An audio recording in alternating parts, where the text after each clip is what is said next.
Sumahok ang 9 Civil Military Operations Battalion sa National Economic and Development Authority 52nd Week Celebration na may temang Bagong Pilipinas Hakbang Tungo sa Ambisyon Natin 2040 na ginanap sa Legazpi Convention Center, Legazpi City noong Setyembre 23, 2024.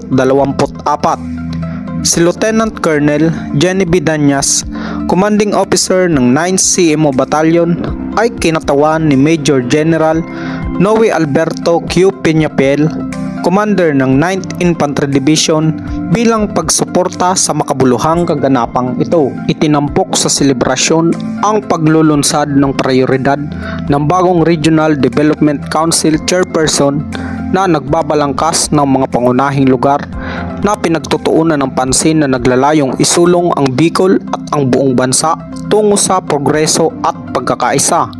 Ang Bagong Pilipinas ay formal na ipinakilala sa kaganapan na itinampok ang mga pagsisikap ng pamahalaan sa pag-unlad ng matibay na pamamahala, pakikipag-ugnayan at pag-unlad.